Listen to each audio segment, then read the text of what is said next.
j'ai eu 4 jours de délivrance et 2 jours de coma, enfin mon âme n'était plus là. Je respirais, j'étais là, à côté de mes proches, mais moi j'étais partie. Ce que Dieu, en tout cas, m'a fait grâce de voir, c'est que j'étais dans mon cercueil. J'ai vu ma tombe, j'ai vu que j'étais dans le cercueil, et à un moment donné, j'ai été propulsée dans la galaxie, l'espace. J'ai vu quelques étoiles. Et je suis restée, j'ai l'impression que je suis restée vraiment dans cette galaxie pendant une éternité. Ça a duré et j'errais, mon âme errait, j'errais, je me demandais mais qu'est-ce que je fais là? Qu'est-ce qui se passe? Et il faisait noir. Il faisait noir. Et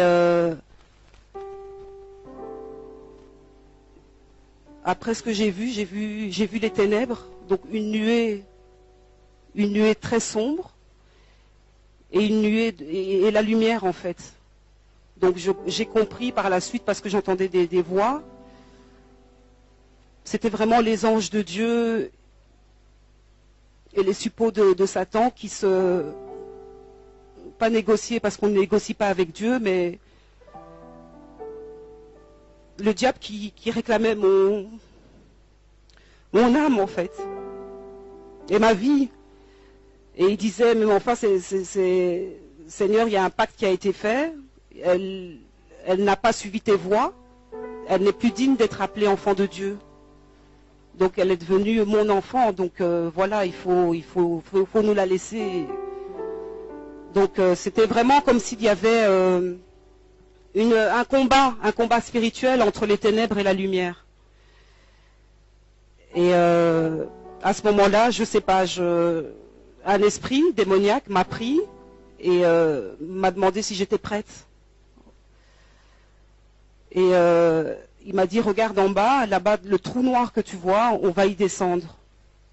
Et là, j'ai commencé à crier. Et je criais réellement, puisque ma sœur m'a dit par la suite, quand j'ai retrouvé mes esprits, que Dieu est vraiment grand et il a tout fait. C'était vraiment sous son contrôle, parce que la manière dont tu criais, c'est pas possible qu'on n'ait pas eu des voisins qui sont venus à la maison pour réclamer des tapages nocturnes en plus, puisque ça se passait la nuit.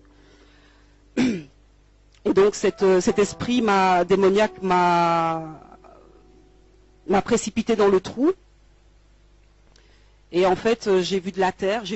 On descendait vraiment les profondeurs de la terre. J'ai vu beaucoup de terre et il faisait noir et je criais et il faisait noir. Et au plus on s'enfonçait, au plus je criais. Et puis à un moment donné, on s'est arrêté, comme dans une espèce d'ouverture, comme dans une grotte. Et là, l'esprit m'a dit, est-ce que tu es prête? Parce que ici, c'est l'enfer. Et on va commencer à prendre... Je suis vraiment désolée. Hein. Et il m'a expliqué qu'il y avait 7 niveaux en enfer.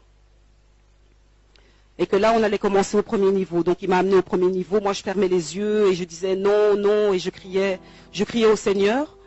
Je disais Seigneur, Seigneur, non, pardon pour ce que j'ai fait. Je me repentais. Et l'esprit démoniaque me disait c'est trop tard, c'est trop tard. Voilà, ça c'est le premier niveau. Et là, j'ai vu des bêtes horribles comme des serpents, des scorpions, enfin des bêtes qui sont même pas, qui n'existent pas sur cette terre. On est descendu au deuxième niveau. Il m'a dit voilà, ça c'est le deuxième niveau. Moi, toujours en train de crier non, je veux pas, Seigneur, Seigneur, libère-moi. On est descendu au troisième niveau. Et au troisième niveau, il m'a montré une personne qu'on châtiait en fait. Donc cette personne était un homme et cet homme recevait des coups de couteau. Et à chaque coup de couteau qui transperçait son cœur, il ne mourait pas. Il ne mourait pas, le sang giclait, cet homme pleurait, criait et la plaie se refermait. Et puis il recevait des coups de couteau toujours au même endroit et le même processus se répétait et se répétait. Et cet esprit démoniaque me disait, tu vois le châtiment, ça c'est éternellement que cette personne-là va être comme ça, en tout cas trucidée par ce quatrième niveau. Et cet esprit m'a expliqué que le 4e niveau était le niveau de mon châtiment à moi par rapport au péché dans lequel j'étais. Donc péché sexuel, hein, puisque j'ai été condamnée par rapport à ça. Et on m'a mis sur cette pierre, on m'a ligoté et on m'a laissé là. Et tout ce que je voyais là en dessous de mes pieds, donc la pierre était debout, hein, pas couchée, donc j'étais vraiment contre un mur. L'enfer ressemble à une grotte, en tout cas là où j'étais, au niveau, c'est une grotte en fait. C'est une grotte où il fait sombre, où il y a du feu à gauche et à droite. C'est un endroit très lugubre où on n'entend que des cris d'épouvante qu'on n'a jamais même entendu dans des films d'horreur. Et moi je criais, on criait avec toutes les filles. Et des démons venaient, me touchaient, me pressaient à mes parties intimes. Et l'esprit m'a expliqué que ton châtiment c'est d'être violé éternellement.